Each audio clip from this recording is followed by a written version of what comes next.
গত 17 এপ্রিল মধ্যরাত থেকে নিখোঁজ থাকা বিএনপির কেন্দ্রীয় সাংগঠনিক সম্পাদক এম ইলিয়াস আলীর সন্ধানের দাবি জানিয়ে বাংলাদেশের মতো যুক্তরাজ্যেও আন্দোলন ছড়িয়ে পড়েছে। সোমবার দুপুরে যুক্তরাজ্যে বসবাসরত ইলিয়াস মুক্তি পরিষদ বাংলাদেশের গণতন্ত্র ও মানবাধিকার রক্ষায় ব্রিটিশ সরকারের দৃষ্টি আকর্ষণের জন্য বিক্ষোভ সমাবেশ করেছে 10 ডাউনিং স্ট্রিটে। এ সময় নেতাকর্মীরা বিশ্বনাথে পুলিশের গুলিতে দলীয় কর্মী নিহত হওয়ার ঘটনায় তীব্র ক্ষোভ ও নিন্দা জানান।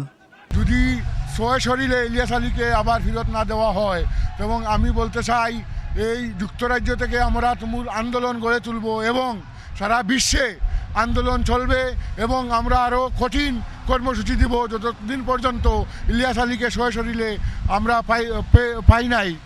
ইলিয়াস আলী শুধু সিলেটের নেতা নয়, ইলিয়াস আলী এখন আন্তর্জাতিক নেতা হিসাবে আজকের এই আন্দোলনে বই প্রকাশ করেছে।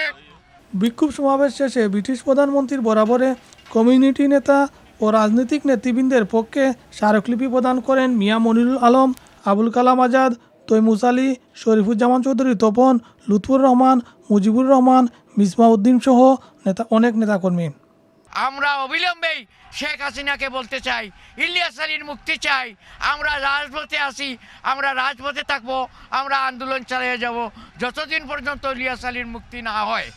সোমবার যুক্তরাজ্য বিএনপিও লন্ডনস্থ বাংলাদেশ হাইকমিশনের সামনে বিক্ষোভ কর্মসূচি ও স্মারকলিপি প্রদান করেছে। এতে যুক্তরাজ্য বিএনপির নবগঠিত আহ্বায়ক কমিটির নেতাকর্মী সহ শতাধিক মানুষ অংশগ্রহণ করেন। আমাদের হাজার হাজার নেতাকর্মী উপস্থিত হয়েছে। আমাদের একটি দাবি, আমাদের প্রাণের নেতা ইলিয়াস আলীকে আমরা চাই। আজকে আমরা জানি ইলিয়াস আলীর বাড়িতেও রেপ দিয়ে বিশ্বনাথে এইখানে এটা তুমুল কাণ্ড করছে সরকার। আমরা ইউরোপের হাজার হাজার নেতাকর্মী আজকে বাংলাদেশ হাইকমিশনের সামনে আমরা উপস্থিত হয়েছি, যুক্তরাজ্যের হাজার হাজার নেতাকর্মী উপস্থিত হচ্ছে। আমাদের সবার একই দাবি, একই সুর, আমাদের প্রাণ প্রিয় নেতা ইলিয়াস আলীর মুক্তি চাই।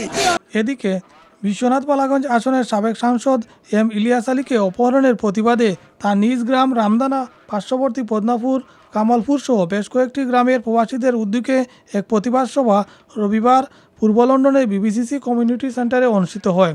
বিশিষ্ট মুরব্বী হাজী চনু মিয়ার সভাপতিত্বে ও জনাব আলীর পরিচালনায় সভায় বক্তব্য রাখেন হাজী সৈয়দ আলী, হাজী মোজাম্মিল আলী, হাজী আব্দুল নূর, হাফিজ সালাম, আরফাজ মিয়া সহ অসংখ্য প্রবাসী।